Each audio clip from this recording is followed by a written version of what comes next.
Good morning, students. In previous class, we were discussing chapter number 1, that is reproduction in angiospermic plants. We have seen two types of reproduction, that is asexual reproduction and sexual reproduction.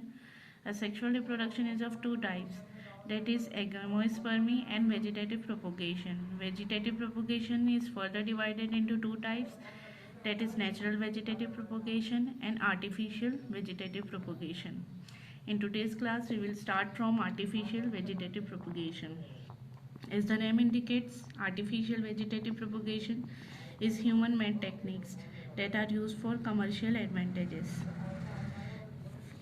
It includes cutting, layering and grafting. First, cutting. As the name indicates, in this stem cuttings and root cuttings are used for vegetative propagation. In stem cuttings, sugarcane, grapes and rose, such plants are propagated through stem cutting, and in root cutting, lemon, guava, apple, cherry. These plants are propagated through root cutting. In both, these cuttings or grafts are put in horizontal position so that adventitious buds can become active. Second, layering.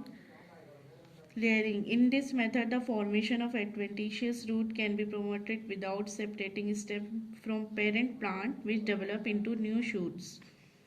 It is of two types, mound or soil layering, and second, air layering or guti.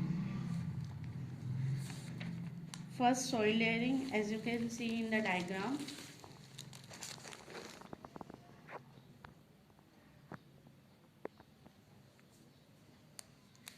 In this, the financial branch of stem is covered by soil. During it should be remembered that it have one or two nodes which is kept underground, and leaf bearing part should be kept above the ground. In some days, adventitious roots are developed from the nodes of buried stem. Now this branch is separated from mother plant with the lump of soil. This is mostly practiced in jasmine mogra. Next, air layering or guti. Mound or soil layering is practiced in plants which can be easily bent, but in case of woody plant, we practice air layering or guti. It is practiced in plants such as pomegranate and lychee, that's our woody plant. In this method, the outer layer is removed from the thick and healthy branch. Then it is covered with moist soil, which is used to keep this part moist. This covered structure is known as guti. Water drops are given to this part as shown in the diagram. Here water drops are given by the earthen pot. Roots are formed later at their position after 4 to 8 weeks. Now this branch is removed and planted in the soil. Next is grafting.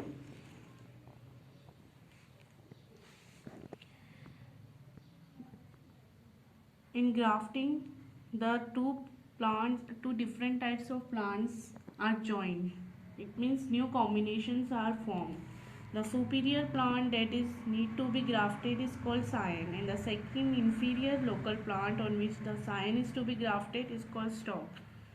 मतलब जो plant जिसको लगाना है अपन को, जिसको graft करना है, उसको साइन कहते हैं, और जिस पे ग्राफ्ट करेंगे उसको स्टॉक कहते हैं. After that, scion and stalk are tightly tied with thread in such a manner that the tissues of plants are always in contact. In few days, the cambium of both plants start producing new cells.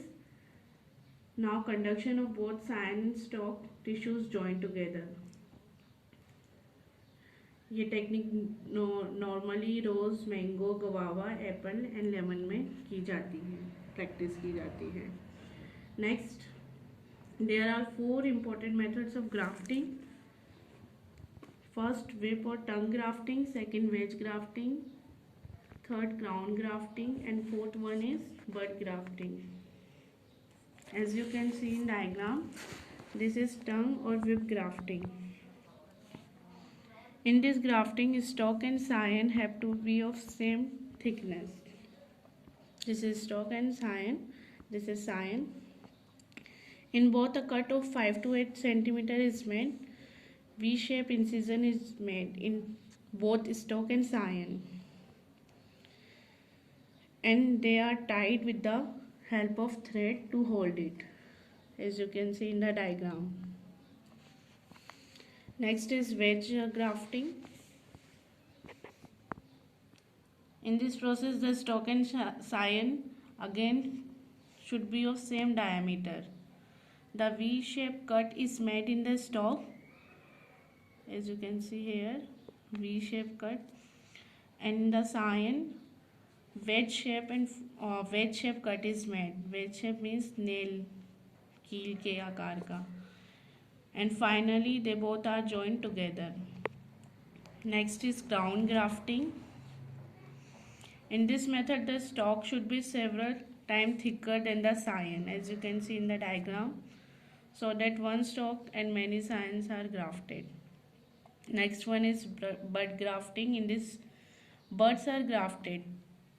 T-shape incision is made in the bark of stalk. This is stalk, and we made T-shape incision here. And the bud of scion is grafted in this incision. This is scion.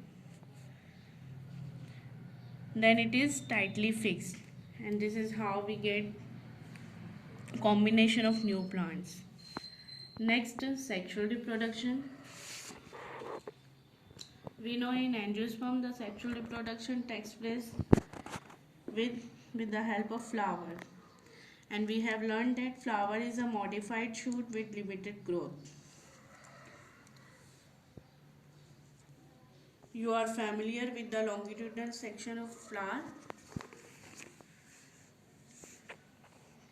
Flower is attached to stalk called pedicel. This is pedicel. The swollen part is known as thalamus. A typical flower has 4 parts, and when flower which has all 4 parts is known as complete flower, and if any one part is missing, then it is known as incomplete flower. The example of complete flower, mustard and pea, and incomplete flower is papaya. As I have told you, there are in a typical flower, there are 4 parts or whorls. The outermost whorl is calyx. Its single unit is sepal, and its function is protection of flower when it is in young stage, that is in bud stage. Next whorl of a flower is corolla. Corolla, the single unit is known as petal. These are brightly colored and meant for attraction for birds and insects.